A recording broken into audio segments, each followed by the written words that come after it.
Cheetos.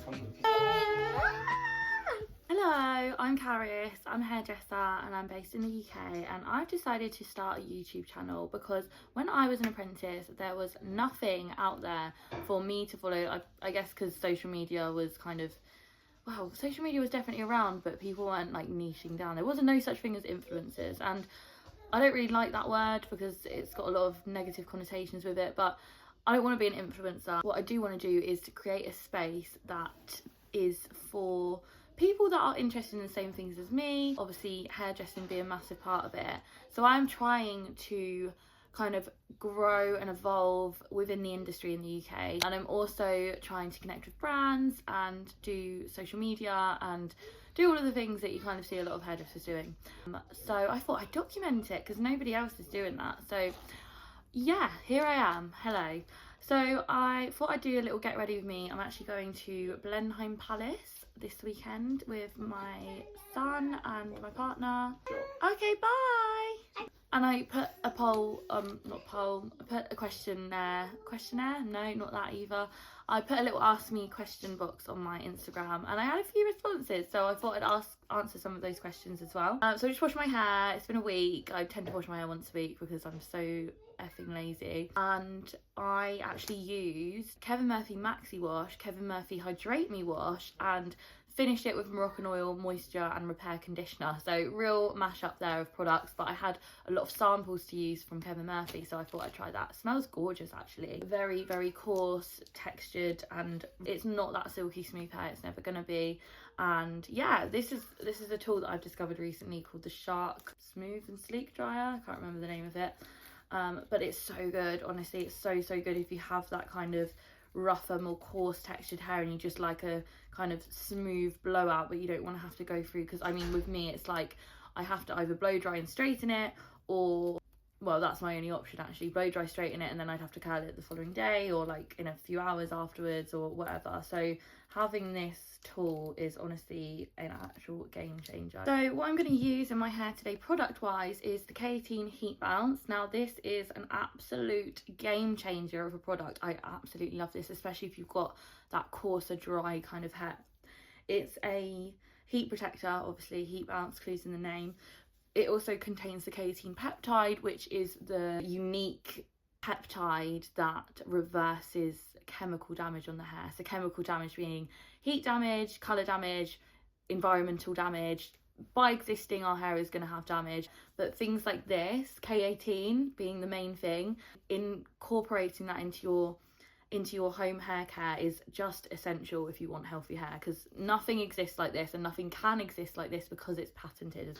On to another favourite product of mine, the Dream Coat Colour Wow. This is really good for my hair type as well. This is the extra strength one. So you do it every third wash as like a treatment. You spray it on quite generously, and it basically just stops like frizz and stops the humidity getting to your hair so much. So yeah, these two together are actually awesome because they're very kind of like non-frizz, that kind of vibe, which is what I need a lot of. But yeah, K18 just has my heart, honestly. It's the best range of products that exist, honestly, and I do say that wholeheartedly. I do not get paid by them, so it's just my honest truth.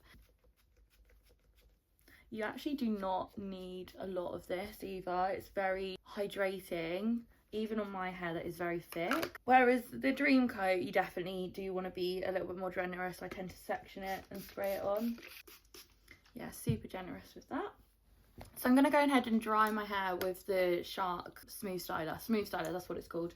And then I will catch you up and we'll answer some questions after it's dry.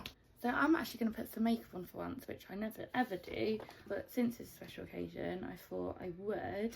I've got the Iconic London Instant Bronze Drops, so I'm going to try them. Iconic. I don't know how to use them, just trying to figure that out. What the hell? Okay. Oh god, I'm gonna put too much on. I always do this. Oh dear. Okay, that's not too bad. Oh, that's not great.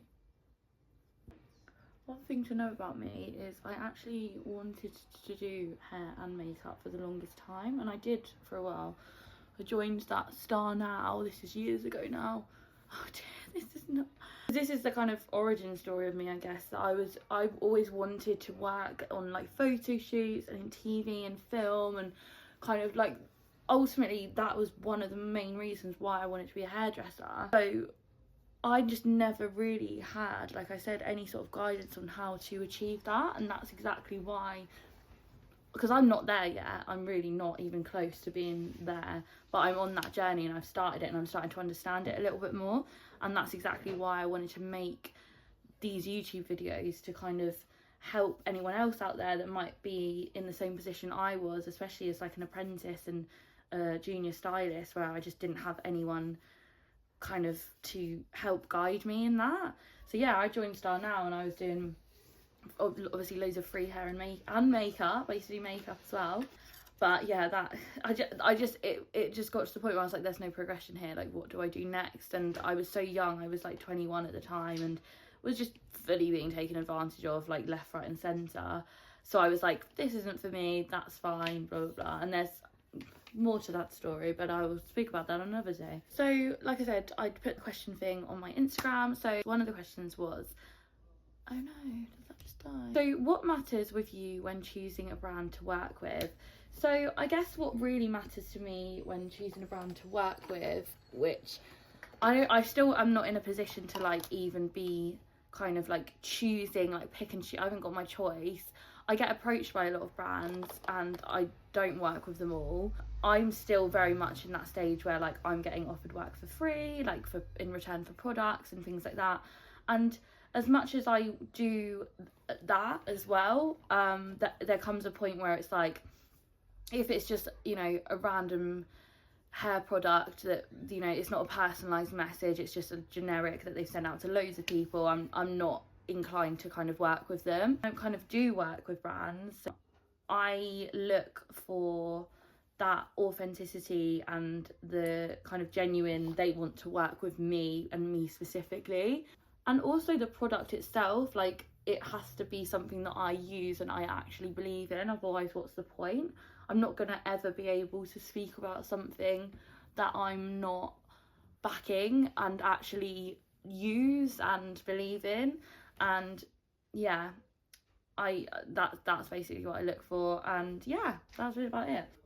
What are your goals for 2026? So my goals for 2026, I would say, would be number one, to get on to the ID Artist L'Oreal programme. That's my main goal. I did try for it last year and unfortunately wasn't successful, but I have grown a lot since last year and I'm a totally different person and creative going into this. So I feel like I have got a better understanding. Hello? You alright? Mm-hmm. A better understanding of what it might take to be able to be successful in that programme, and I'm really excited. I'm actually putting together my audition next week, so I'm really excited to do that. Okay. Oh, you hold it for me, thank you baby. I guess I would like to work with K18 a lot more. I know myself, mummy. Oh, what? Sorry, we've got a little toddler joining us. What is it? So yeah, 2026 I would like to work with K18 again. I don't know what that looks like. Hopefully do Salon International again. I'd like to do Colour World as well. I just basically want to put myself in loads of positions that I can be seen. Oh, there you go. But yeah, I'd like to be in a place where I can be seen a lot more and be pushed out of my comfort zone as well, because I've seen over the last 2 years, the more uncomfortable I am, the more comes out of that for me, whether that's like a learning curve or actual opportunity, that kind of thing. So I think just being more active within the industry, entering more competitions. Let's try again. So what are your long-term goals in both industry and as a content creator? So I think industry, it's so hard to know because there's so many different routes with hairdressing and hairstyling and kind of celebrity hair and shoots and artistic and creative and more commercial. And I think for me, like ultimately I am probably more commercial, but I'm leaning into more of that creativity and I'm just excited to see where that can go. I'd love to do my own shoot one day. not even just to enter it in competitions. Like I don't know how I feel about all that. Like I think it's amazing what people amazing. Like I love going to Salon International and looking around the BHA finalists, but I don't know if I see myself doing that. I just don't know. I think industry wise it's quite difficult to say where I would like to be, but I know that I would like to be someone that is quite influential within the industry, and also because I know the kind of person I am, and I know that there's a lacking of that kind of softness, I would say. I don't want to tread on other people's toes. I don't want to be bolshy and arrogant and things like that. So I think that there's a space for that, and I just don't know what that looks like yet. It's so hard. And creating content, yeah, around creating content, like I want to build a platform again where all kind of hairdressers have that advice and that kind of friendship where we're all in this together and we're all trying to make it and we're all trying to do well, we're all trying to go beyond the chair a little bit, and you know, help as many stylists as I can to create the life within this industry that they want, and give advice on that. I would love to work with more brands online. I would like to get more paid collaborations. I really want to start up YouTube. I've watched YouTube for years, obviously who hasn't, and I think I've just been putting it off because I'm like, oh no, there's too much on my plate, like I can't do that. But actually now I've started, it's like, just, you know, you just got to make it happen. So yeah, I think I would really like to see my YouTube grow in the content creation side of things, and I do enjoy making content and editing videos and stuff, so I want to continue doing that definitely and just see where it takes me. But it's just so hard to say, like, you know, like with careers people, like, you know, as in corporate roles, it's very much like I want to be at that level, I want to do this, I want to do that. But I see so many people that I look up to doing so many different things that I'm like, I want a bit of that, I want a bit of that, I'd love to do a bit of that. So for me, it's kind of just creating that perfect balance of all the little things that I like within the industry and within this creative space. And that, what that looks like to me is like doing photo shoots, you know, doing celebrity hair, film, TV, being behind the chair still with all my lovely clients that I absolutely adore. Owning salon, maybe. I don't think if I ever want that though, to be honest. I don't think I want that. Who knows? But yeah, it's exciting to see and to think about where this could possibly go. I guess for 2026 as well, just to go back on that, I would love to be able to earn money not just behind the chair. I'd like to earn from content or from various different stage work, things like that. And that's not to say I haven't in the past. I would just like to see that be a little bit more frequent, and I'm working towards it, because then it makes it feel more, obviously everyone's kind of financial gain is important, especially in this economy. Obviously I'd like to get paid, but I do recognise, and I'm not salty about the fact that I know that I have to do free work and, you know, be active and be assisting and blah blah blah, but because that's how you learn as well. Like I don't think that's necessarily a bad thing. I think there is part of it that is quite exploitative by certain brands maybe, and certain people that have these huge budgets, and it obviously comes into consideration how many followers you have and like how much impact you actually have. So I get that, I do, and that's why I'd like to see that bit of progression next year as well. But yeah, I think that's everything. I think that was all my questions anyway. I only got 3. I just thought I would do that as a little kind of introduction. And yeah, if you are subscribed to me, because I don't have many subscribers, but if you are and you want to ask me anything, please just go ahead and comment and I will get back to you. If you're a hairdresser and you're looking to kind of grow within that industry space and you just don't know where to start, please message me. I'd love to help you. And yeah, we can be on this journey together. So yeah, that's it.